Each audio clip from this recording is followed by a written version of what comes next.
আসসালামু আলাইকুম। আমি আজকে রান্না করছি ইলিশ মাছ দিয়া কচু দিয়া। এটা ভীষণই মজার একটা তরকারি। যারা যারা ইলিশ মাছ পছন্দ করেন তারা কচু দিয়া রান্না করলেও তাদের কাছে খুব ভালো লাগবে। আর যারা ইলিশ মাছ কচু দুইটাই পছন্দ করেন তাদের কাছে তো ভালো লাগবেই। তো এটা এত মজা হয়েছে রান্নার পর, আপনারা যদি একবার রান্না করে দেখেন তাহলে বুঝতে পারবেন। এই সেমভাবে আপনারা যে কোনো তরকারি দিয়েই রান্না করতে পারেন, তবে বিশেষ করে পটল বা কচু, কাঁচা কলা এই টাইপের তরকারি হলো ইলিশ মাছের সঙ্গে ভালো যায়। তা আমি কেমন করে রান্না করলাম সেটা তো অবশ্যই আপনার করে দেখামো। চলেন রান্নাটা শুরু করি, কেমনে রান্না করলাম।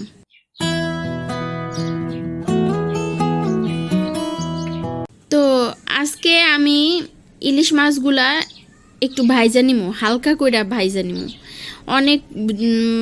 অনেক বেশি কড়কড়া কইরা ভাজমু না, অল্প, যেটারে হইলো আমরা বলি কাঁচ ভাজা, মানে হালকা ভাজা। জোরে হাই ফ্লেম দিয়া মাছটারে আমি অল্প অল্প করে ভাজা নিমু। প্রথমে আমি সয়াবিন তেল দিয়ে দিলাম, আপনারা চাইলে সরিষার তেল দিয়ে রান্না করতে পারেন। তা আমি আজকে পুরাটা রান্নাই সয়াবিন তেল দিয়ে রান্না করবো।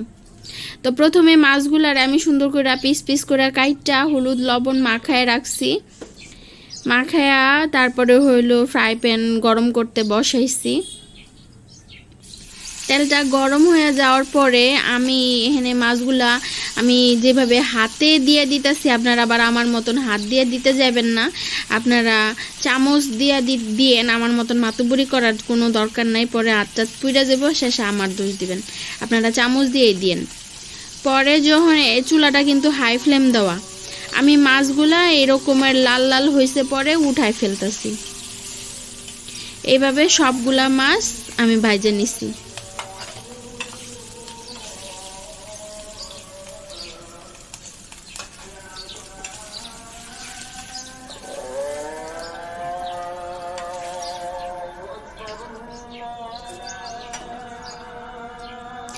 এই সেম তেলের মধ্যেই আমি এখন, যেহেতু কচু দিয়ে রান্না করতেছি, আমি এই কচুগুলারে এরকমের কইরা পিস পিস কইরা সুন্দর মতন ধুইয়া তারপরে লবণ হলুদ দিয়া প্রথমে একটু সেদ্ধ করে নিছি পানি দিয়া।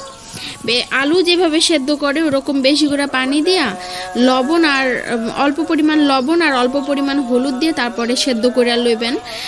মানে ফুল কুক যেটার বলে, একদম পুরোপুরি সেদ্ধ করে লইবেন। তাইলে হইলো কচুটা সেদ্ধ হওয়ার পরে আর কালো হইব না। আর নইলে কিন্তু আপনারা যদি হলুদ না দেন তাইলে কালো হয়ে যাব। আর হইলো যদি পুরাপুরি সেদ্ধ কইরা নাও লন, 90% সেদ্ধ করে লইবেন। তা আমি এই কচুগুলারাও এরকম লাল লাল করে ভাইজা লমু। আর আমার এই কচুটা খুবই ভালো ছিল।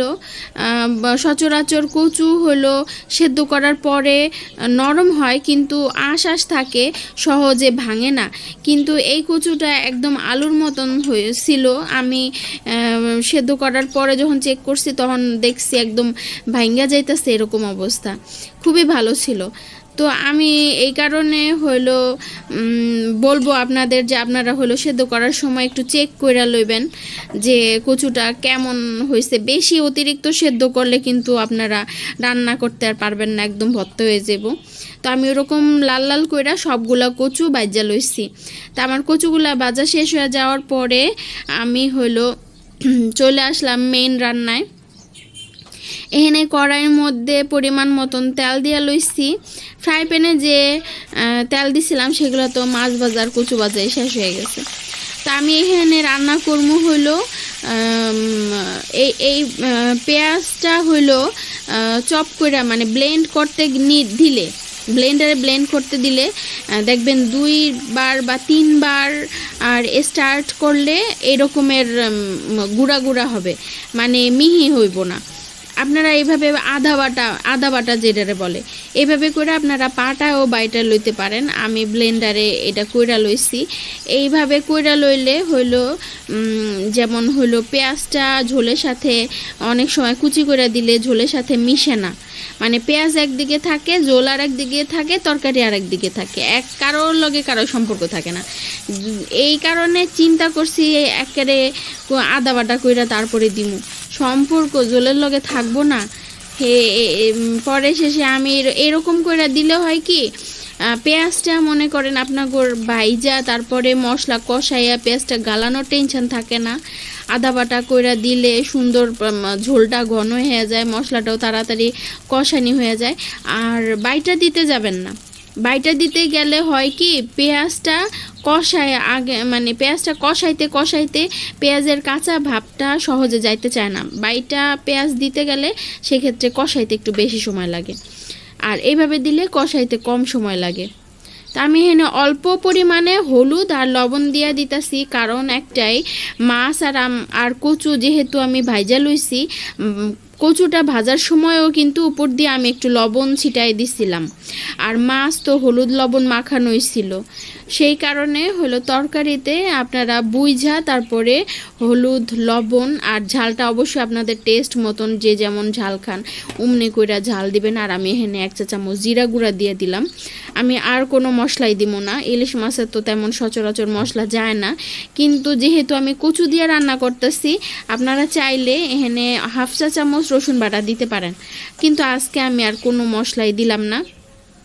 কিন্তু খাইতে কিন্তু হেভি টেস্ট হয়েছিল।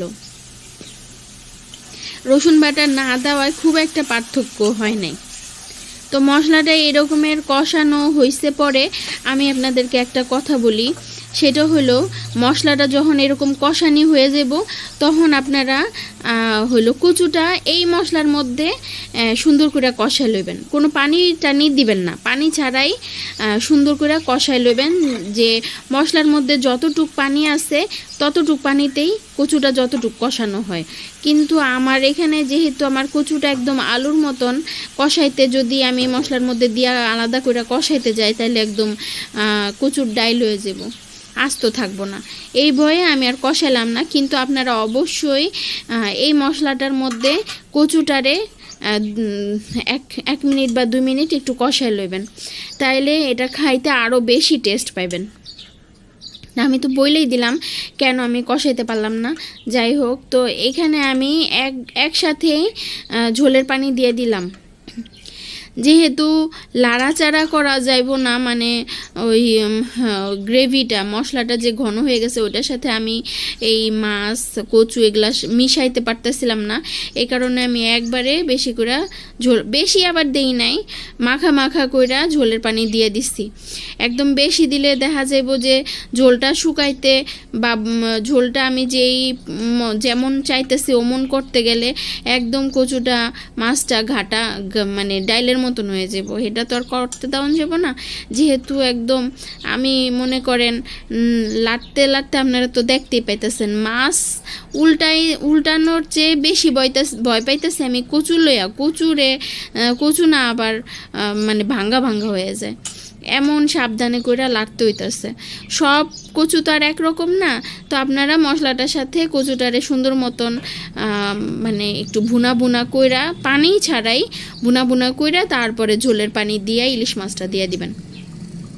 তা আমি এই পর্যায়ে 10 মিনিটের জন্য ঢাইকা দিব। এই 10 মিনিটের মধ্যে কিন্তু আমার তরকারিটা হয়ে যাইব, কারণ যেহেতু কচুর তরকারি, আলুর তরকারি, কাঁচা কলার তরকারি এগুলো হলো ঝোলটা টানে, মানে তরকারিটা আপনি যেই পর্যন্ত ঝোলটা রাখছেন ঠান্ডা হলে আরও ঘন হয়ে যায়। মানে যেই ঝোল ঝোল থাকতেই চুলা থেকে নামাইবেন, নামানোর পরে যখন ঠান্ডা হয়ে যাবে তখন দেখবেন ঝোল আর খুঁজে পাইতেছেন না, মানে ঝোলটা শুকায় যায়। এই কারণে আমি বেশিক্ষণ এটা চুলায় রাখবো না। আমার 10 মিনিট সর্বোচ্চ আমি মিডিয়াম হিটে চুলায় রাখছি। পানি দেওয়ার পরে 10-15 মিনিটের মধ্যে আমার রান্নাটা হয়ে গেছে। এই পর্যায়ে আইসা দেখেন আমার ঝোলটা কিন্তু সুন্দর ঘন হয়ে গেছে। আর আমি আর একটু শুকামো না, আমার চুলাটা বন্ধ করে দিচ্ছি অলরেডি। ওই যে চুলায় যে গরমটা, ওই গরমে বলো করতেছে। আপনারা লবণটা চেক করে নেবেন, যে যেমন লবণ পছন্দ করেন। তো আমার রান্না তো শেষ, এখন আমি বাইরে আপনা করে দেখাইতেছি। দেখেন কি সুন্দর হয়েছে না রান্নাটা। এটা খাইতে কিন্তু খুবই মজা লাগছে, খুবই মজা হয়েছে। আমি সবাইকে বলবো, যারা যারা আমার রান্নাটা দেখবেন বা দেখতেছেন, অবশ্যই রান্নাটা একবার হইলেও ট্রাই করবেন। আর কেমন খাইতে হইলো আমারে অবশ্যই জানাইবেন। আমার রান্না দেখে যদি কারো একটু উপকার হয়, আমার খুব ভালো লাগবো জানতে পারলে। আমাকে অবশ্যই জানাইবেন। সবাই ভালো থাকবেন। আসসালামু আলাইকুম।